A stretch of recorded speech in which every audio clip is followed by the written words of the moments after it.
Hey everyone, welcome to this week's episode of Women Serve 2. Today we have Leah Stiles with us. She is a retired Navy senior chief, author, keynote speaker, and founder of Sea Waves, the nation's first and only nonprofit dedicated to supporting service members, veterans, and families affected by eating disorders.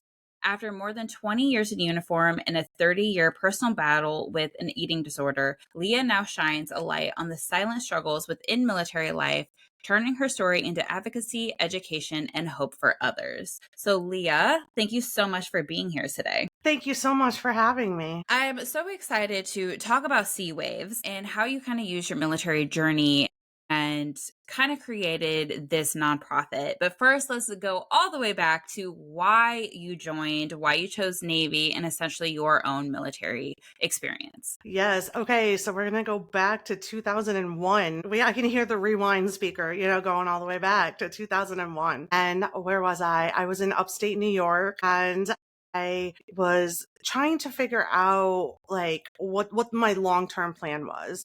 I knew what I liked. I knew that I loved being a photographer. At that point, I was a photographer at like Walmart and then like JC Penney's, and then I was always out there trying to take like my friends' pictures and things like that. Like I knew I enjoyed that.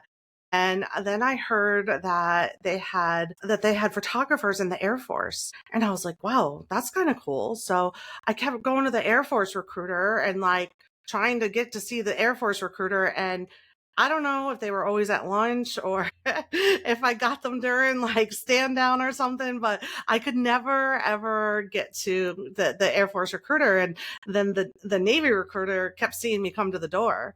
And then he was like, "Psst, come here, come here." And then he comes over, he's like, why are you trying to go in the Air Force? And I was like, they have photographers. And he was like, we have photographers. And I was like, what, you too? And I was like, well, I don't think I like y'all's uniforms. Like, I don't want to wear that white uniform.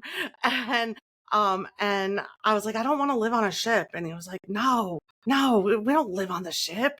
I was like, oh, okay, okay. And I was kind of on the fence, and he was asking me a bunch of questions about my upbringing. And I grew up in foster care and I was moved all around. I lived in a bunch of different places. I was homeless a lot. I had no stability. And the recruiter said to me that the Navy is really like a family. And that was like the key word. Then I was like, well, forget the Air Force. Like, I need to be in the Navy.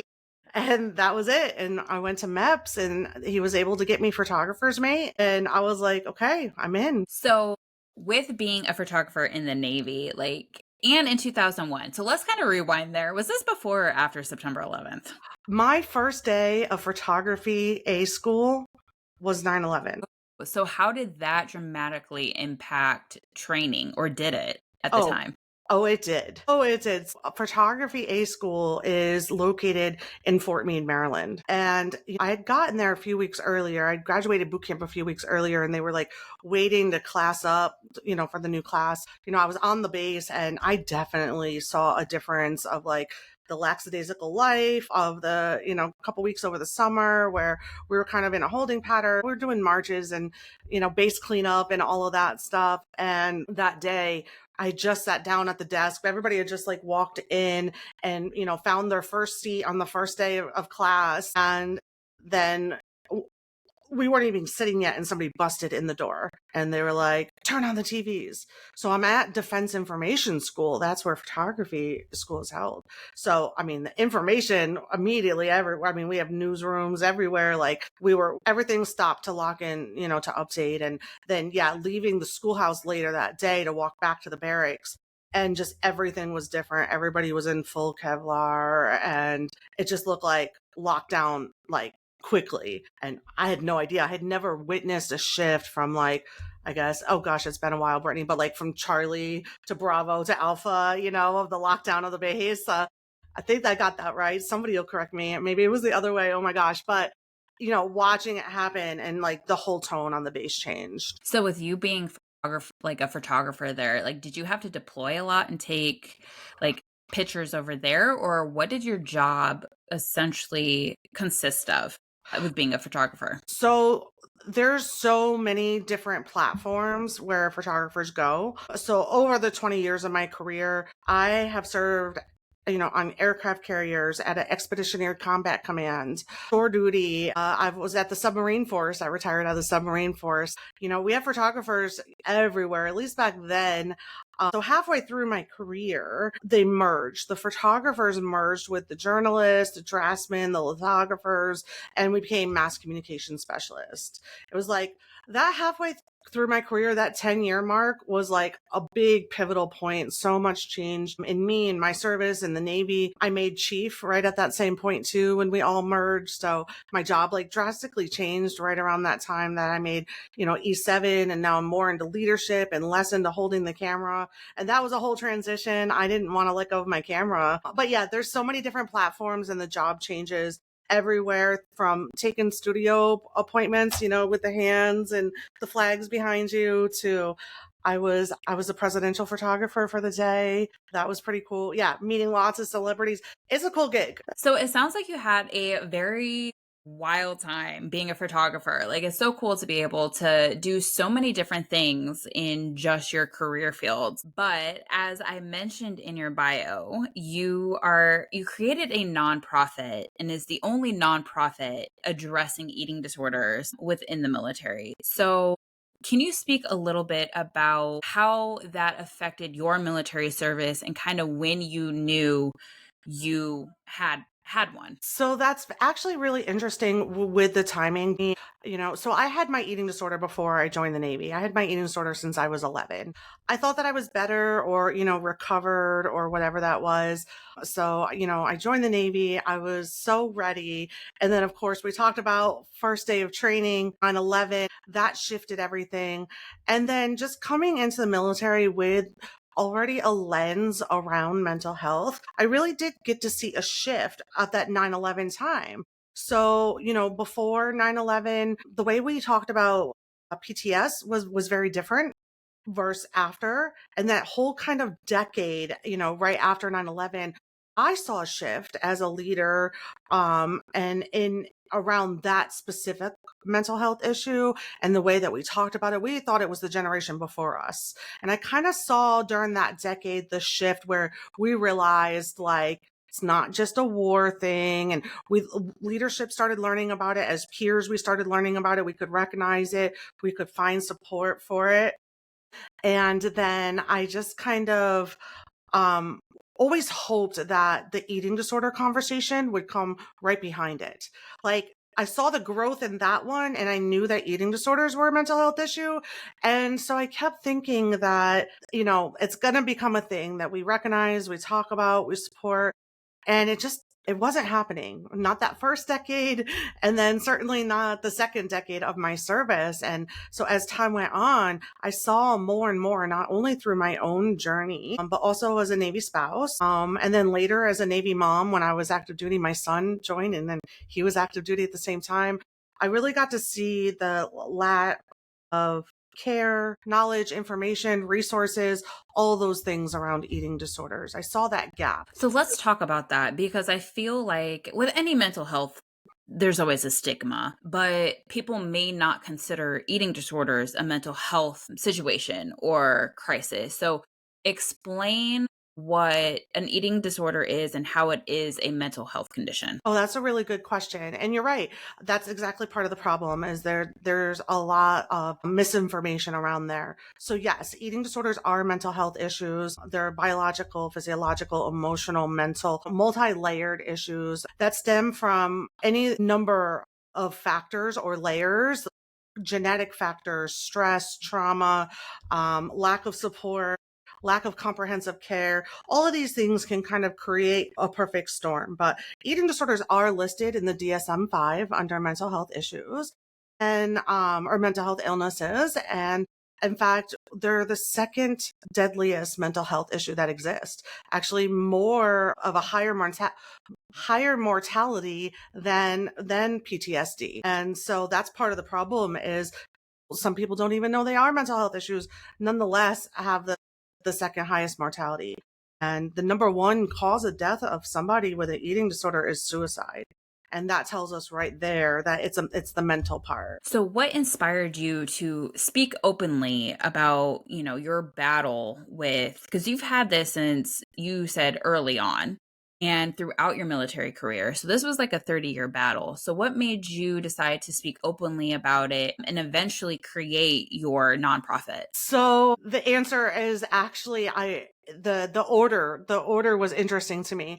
I really wanted to be able to solve the problem and the issue and fill the gap without telling my story and outing myself and putting myself out there or being on the other side of the camera. I wanted to fix the problem quietly and behind the scenes. And one of my mentors called me out on that one day. And he said, you're never going to be able to, not only be able to make a difference or impact, but you're also not going to reach the level of healing that you want to reach within yourself as long as this is still a secret or secretive for you.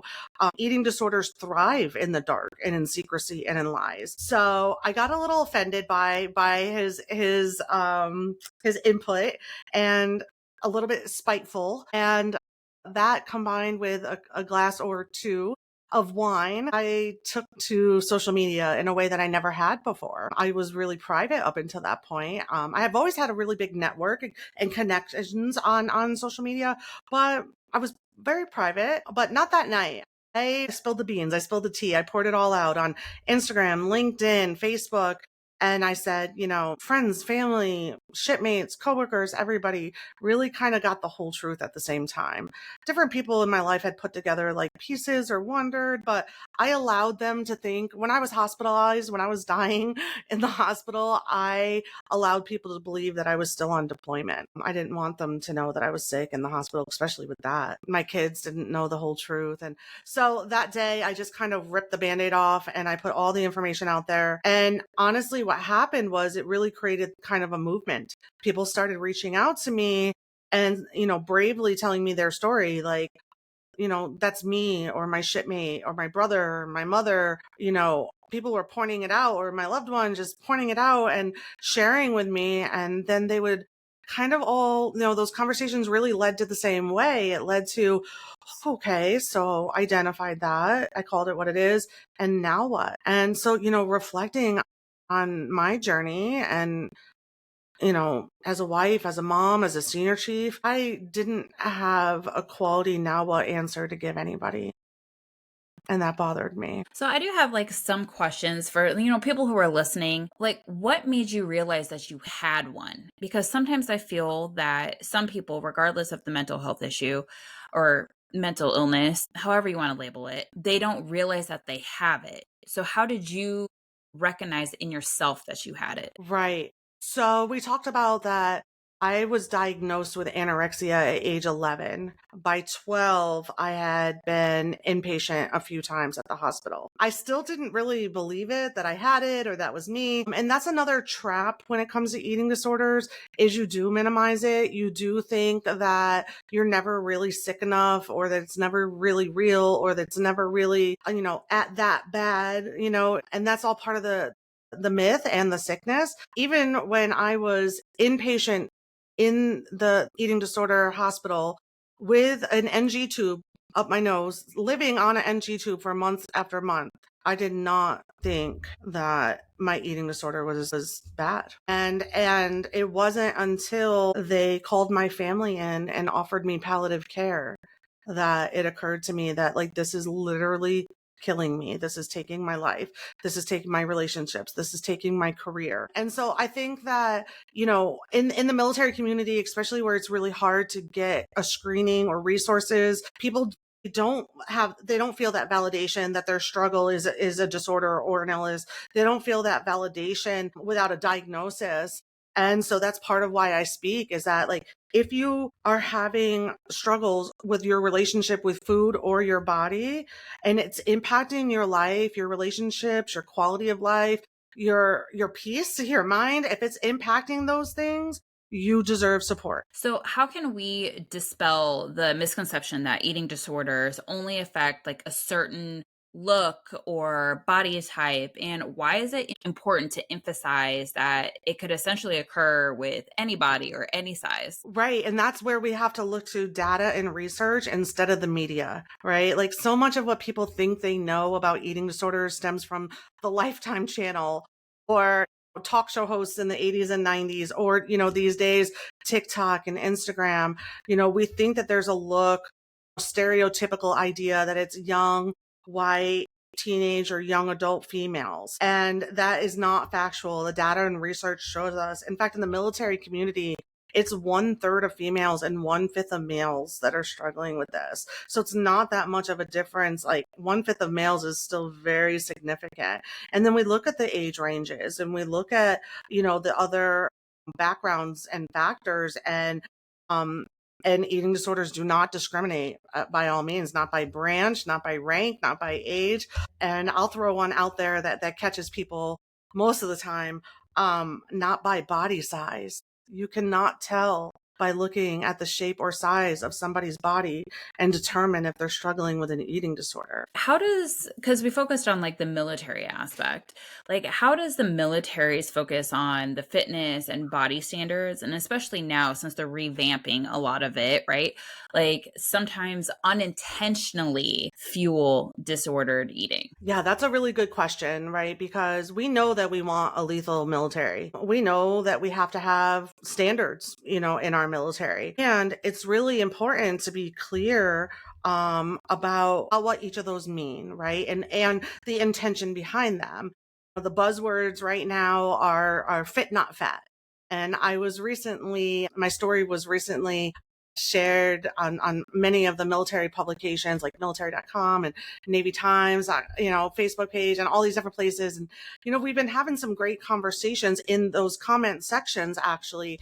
And that is the part where a lot of people are getting stuck, is believing that the exclusivity that the opposite of fat is fit and the opposite of fit is fat.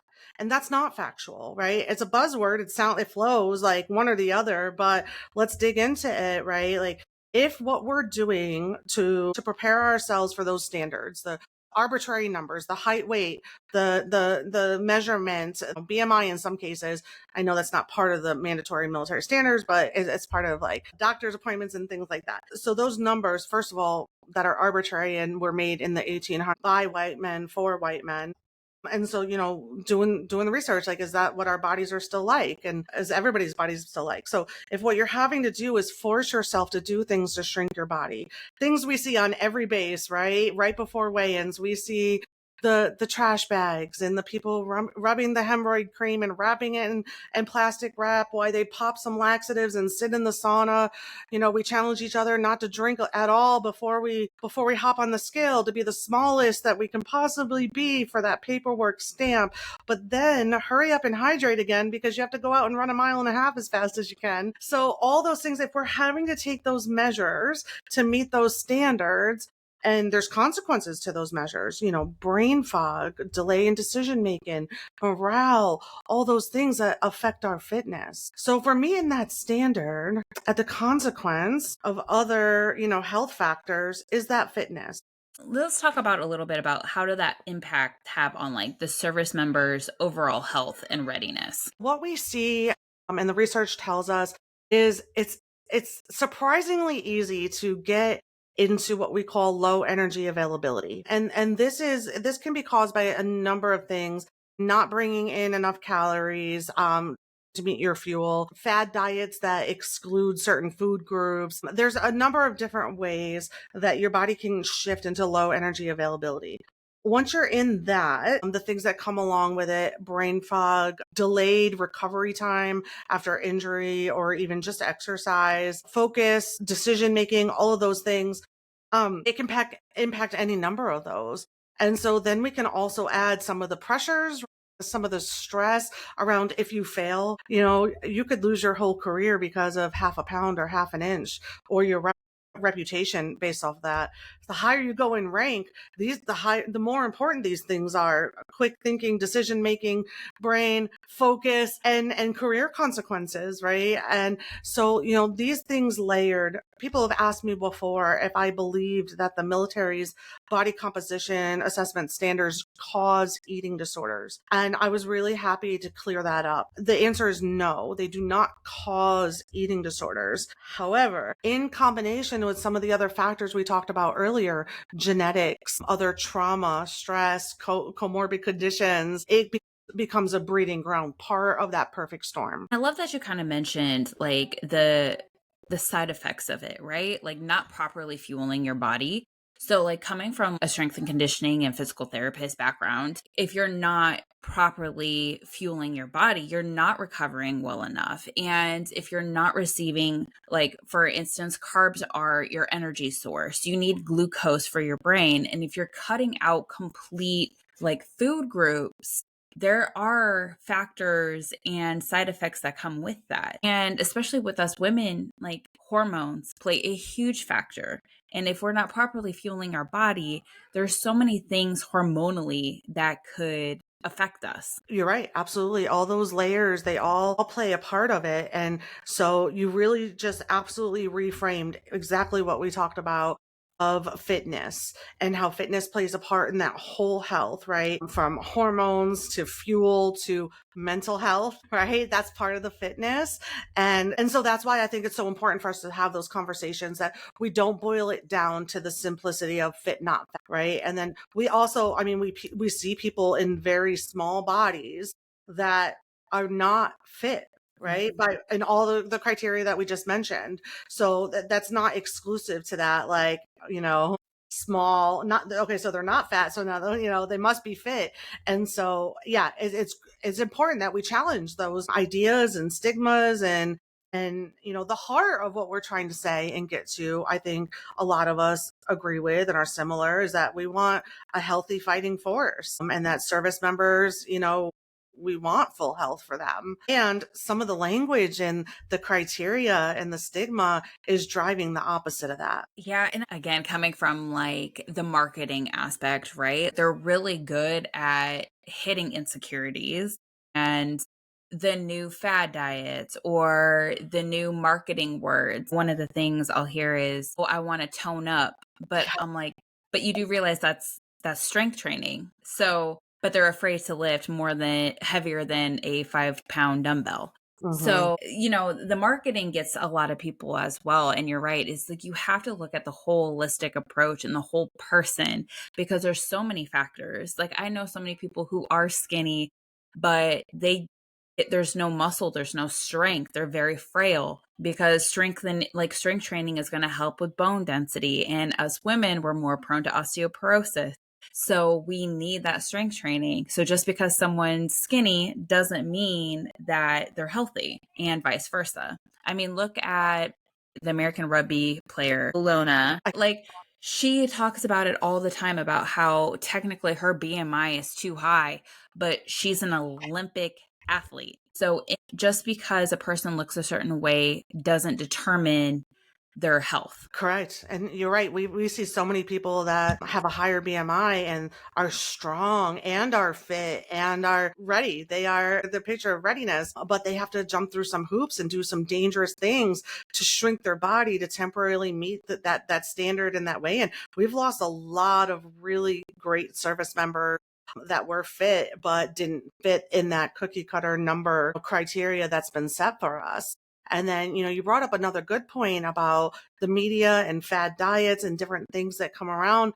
Um, you know, a lot of people have asked me, like, how did it go so long in the military without it, like, you know, being checked? And how did you, you know, especially on deployment when you're with your service members, like around the clock, like, how did you get away with this? And, you know, different times were, you know, different reasons and different things. You know, and I had a whole bucket full of excuses that I would pull from and recycle and reuse, depending on, you know, where I was. But one of them, I will tell you, they would say, "Hey, senior chief, how come when we have this event, you're never eating at any of these social events? Like, how come you don't eat?" I would throw a buzzword out there, whatever was going at the time. "Oh, well, I'm keto. There's nothing here that's keto. So, or I ate right before, or I'll eat right after." Or the one that bought me a lot of time and actually a lot of praise was, "I'm intermittent fasting." And then they go, "Oh my God, you're so disciplined. I want to be like you." Instead of asking another question, well, how long are you intermittent fasting for? Right. And, you know, assuming 8 hours or 4 hours or, you know, whatever the buzz was at the time. At sometimes it was 8 days. And that's not intermittent fasting, that's restriction. And restriction is one of the prime indicators of anorexia. which was my diagnosis. So I was able to look people in the face and say I have anorexia by calling it something fad in the media industry. So I know a lot of people don't want to offend or ask intrusive questions.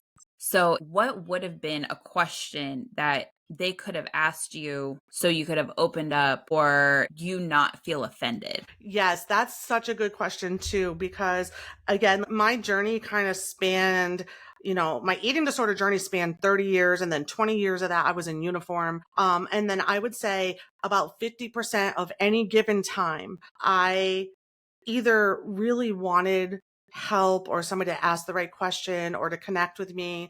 But I'll be fair and say that the other, 50% ish of the time, I was going to hide it, manipulate it, dodge it.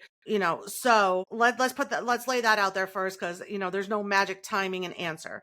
Now, that being said, what have I learned now looking back, and what do I try to empower other people with, other leaders and loved ones if you know somebody? Start with I statements, not you never eat when we go somewhere, or, when we eat, I see what you do. You go to the bathroom. Like, don't you it. You start with the I, like, I'm noticing A, B, and C, and I'm concerned because A, B, and C. That's one approach. Um, you know, I'm from upstate New York, and I practice a little bit more of intrusive leadership. I kind of get to the point quicker than a lot of people. And I'll just say, like, are you struggling with your relationship with food and your body? Like, are you struggling with that? Is that impacting you? That's one way to do it.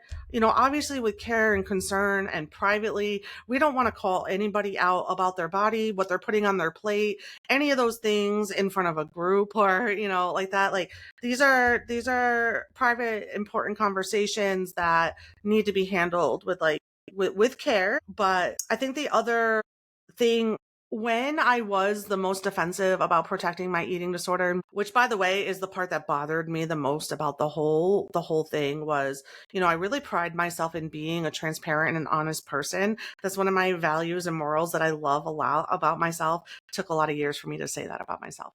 But that's one thing that I really loved about myself. And I felt like the eating disorder kind of robbed me of that. Like, and I would lie and sneak and hide in the name of my eating disorder, and that did not align with my morals and values. I say all that to say that, like, now when I talk to somebody that's in that defensive mode or not ready to really hear the tough stuff, is I say, you deserve a life worth living. You deserve quality of life. You deserve all the little things and the big things that this obsession, or whatever you want to call it, is robbing you from, and you deserve better. Care about you enough, or if family member, I just love you enough that that I want to see you live the life that you deserve. Speaking of which, like living the life you deserve, earlier you mentioned that people with eating disorders have a high suicide rate. So, why is it critical to understand that link between having an eating disorder and suicide? And how does prevention of one support prevention of the other? Yeah, that's a really good question. In fact, that is such a good question that at Sea Waves, we made an entire webinar about this to be able to explain it. Because one thing we all know, right? Military of all branches, years, you know, we mess with each other, right? Like siblings, but we all care about each other. But one thing that we are all agreed upon is that we're sick of this 22 a day stuff, like losing 22 a day. And that number varies, but that's the key word we know, 22 a day, right? We're sick of that. And so what we need to realize is that if 1/3 of females and 1/5 of males in our military community are struggling with disordered eating or an eating disorder, and all the other factors that play a part in that, such as perfectionism, drive, dedication, those factors that make us great service members and even veterans later, the fear and the opposite of that, the fear of failure, especially the fear of weigh-ins, failing a weigh-in. I never failed a weigh-in my whole career, but it was one of the biggest fears that I had, worse than going to war. I feared failing a weigh-in worse than getting orders to Afghanistan. And, so those things like impact us so much. The fear of failure, the fear of around the stigma and being judged. And, that fear came true for me when my commanding officer did find out about my eating disorder at around my 10-year mark. Was he wanted to kick me out, and it was like a disciplinary issue. And that was, if I lost that, like I felt like I'd lost everything. I'd poured my heart and soul into my service, and, made chief faster than most people we've seen. I was on the go, and then that kind of changed everything. I definitely remember wanting to like kind of end everything if I thought I was going to lose that. So those layers, we have to look at like suicidality, right? And then we look back at what we talked about with low energy availability. If you have brain fog and your decision making is impacted, now your hormones and your emotions are impacted, your morale, any of these other things, these again create a perfect storm to where maybe you weren't suicidal or ever have been before, but in this storm, the way it all layers up and aligns, we now can see why eating disorders number one cause of death is suicide. That in combination with, I'll tell you that the eating disorder voice in your head is so loud and relentless, and it has so many rules that you have to follow.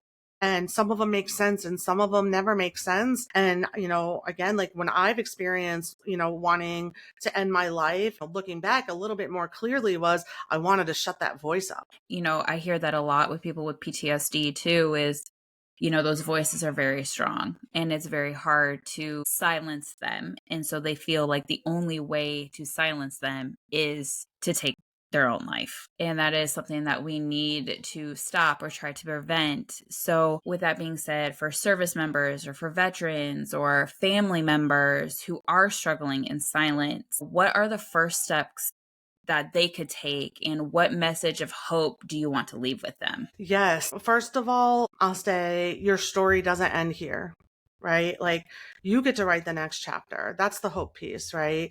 And like you deserve that quality of life. You deserve a life worth living. What are some steps? Number one, let's talk about the crisis part of it. If you're finding yourself in this, if you're hearing this or you're finding yourself in this crisis point, you want to reach out to crisis text line. Some of the other emergency lines aren't necessarily eating disorder informed.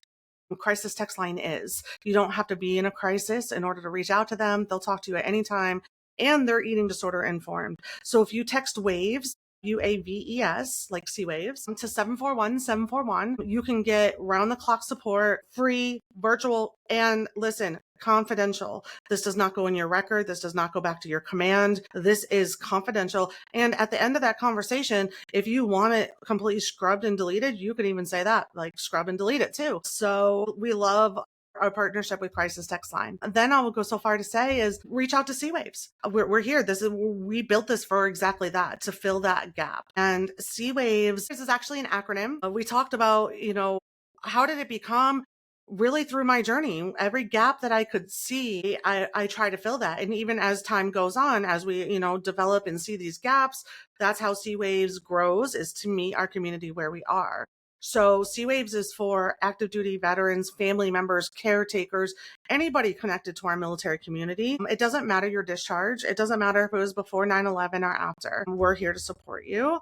And everything in the acronym is exactly what we do. So support, resources, and referrals. We will connect you to the resource that you're needing at that time. Education, we've developed a program called the Military Eating Disorder Awareness and Literacy. And we go base to base or Zoom to Zoom, and we teach military leadership and providers how to recognize eating disorders 101 and how to approach it. The awareness piece is just letting people know. C Waves has an amazing marketing team, and they do really great on our social media. Follow along on our social media at C Waves Inc. or subscribe for our newsletter and just learn things, find out more information and data, become aware. There's the wellness piece. We partner with other veteran service organizations to get wellness to them. And advocacy is the next A. And, right now as it stands, TRICARE doesn't pay for inpatient or residential treatment over the age of 21. And that's how I almost died, right? When it was time for me to get that life-saving care, I was over the age of 21 and I couldn't get that covered. And that became a life or death issue for me. And so we do a lot of advocacy. I'm in DC a lot, or talking to members at the Pentagon and trying to get that change, to get that implemented. The other advocacy piece is through the SERVE Act that we did get passed into law in 2023. It's not yet been implemented by the Department of Defense. So when it is, not only will it change that TRICARE age from 21 to 55, but it will also mandate education, like our medal program, for military leadership to have to take. So we do advocacy on that. The V is for validation. We have a research and data team that has pulled the numbers. For so long, the stigma was stuck in, well, who's it affecting and where's the data? Where's the research? So over the past couple of years, we've finally seen the research to show and to validate that this is an issue affecting our military community. Not just our active duty. In fact, spouses and children are 3 times more likely than our civilian counterparts to have an eating disorder. So it's getting that information and data like that. The E is, of course, eating disorders, and then the S is suicide prevention. And that covers our Lighthouse Project programs, where we know that connection, community, and camaraderie combat suicide. So that, in combination with all the other things that we're doing, is we're trying to meet people where they are and get them that comprehensive care and support. So, full transparency, I had no idea that it was an acronym. And I'm so glad you explained that, because now it all makes sense. And, I knew you were very active as far as like trying to make changes as far as like the healthcare aspect goes. And because I do follow you on LinkedIn, we are friends on LinkedIn. So I'm going to have you mention your LinkedIn in just a second. But like with Sea Waves, how can people essentially seek help? Is it just through the website? And how can people get involved and help with the mission? Yes, perfect. Yes, I would say go to the website. There's 2 key pages that address exactly what you just said. First, visit the resources page. This is where you're going to see some of the other places that we've, partnered with or we've vetted like ourselves. So we know it's good for our military community. Excuse me. The other one is the Get Involved page. Hop on there, scroll down. On both pages, there's a form to fill out, either just a reach out and connect to us form or I need help form. Select either one that you want or need. And there's also, I'm sure there's some kind of pop-up, I think, that says subscribe to the newsletter, any one of those things, and you'll get connected right over to, we have a really amazing team, or myself. So how can people get into contact you, and what is the website's full address? www.sea- or in the Navy we call it TAC, uaves.org. All of our social media platforms, so Facebook, Instagram, and LinkedIn, are at Sea Waves Inc. with the INC on the end. Leah Stiles, there's not many of us, so if you want to hit me up, connect directly. My Facebook and Instagram is Leah Stiles. And we're trying now to get on other platforms. We're just starting on our YouTube, and we're hoping to get TikTok soon. So if you're listening and either one of those sound like a fun project to take on, reach out to us. We're just building up that video team now too. So that could be a fun way to get involved. Just hearing your story and how you just took something that was so personal and made such an amazing platform for people is just amazing. And just like the awareness too, because, I'm going to sound so naive. Like, I was not as familiar with eating disorders as I thought I was until you explained everything and just like the statistics with it. So I feel like the awareness aspect is so huge. So I love what you're doing. And I think it's such a great organization. So, people who are listening, please reach out if you are someone who is struggling with this. Actually, I do have a question. Do you have on your page, like, you may be experiencing an eating disorder and then certain questions to see if people can rule in or rule out eating disorders? Wow, I don't. And I actually love that. I love that idea. I'm gonna take that one to the team because that's a good question. And I do want to give a quick, easy answer to that before we add that. Is it goes back to the first, just the very first question is you may have would be if your relationship with food or your body is impacting your relationships, your work, your quality of life. So that's the first thing. If you answer yes to that, we'll get you support. But yeah, we definitely want to add that. That's really important part to add. And thank you. We're Yeah, knowing. you're welcome. I mean, this is what's great about collabs is hearing other people's perspectives. And I hope people hear a different perspective about eating disorders based on this conversation. So, Leah, obviously, thank you so much for taking the time on like explaining your experience and explaining your expertise. But what is one thing that you hope that people can take away with this podcast episode? Yes. So at Sea Waves, we have a saying, and it's the same saying with two different levels of punctuation. Okay. So the first one is need a light, be a light, broken in the middle with a semicolon. And we know that the semicolon means your story doesn't end here. Right. And so, I look back at the day I told you when they offered me palliative care. And to me, essentially, they were saying there's no future for me. And I made a decision that day that my story doesn't end here. Like I got to choose what the next chapter was. And I wanted the next chapter to be a light. I wanted it to be shining a light on eating disorders in the military. That's what the lighthouse in the logo is for. Um, and then we say need a light, be a light with a question mark, right? So need a light, question mark, be a light. And this means that there's days that you're in the dark, there's days in the light. Try to be who you needed at the time when you were in the dark. Did you need a mother? Then be a mother. Did you need a sister? Be a sister. Did you need a leader? Be a leader to somebody. When you start using your lighthouse to shine a light for others, inherently it will light your path for you right in front of your feet too. So that's the takeaway is if you're in the dark, no, your story doesn't end there. If you're not, then light the path for others that are still in the dark.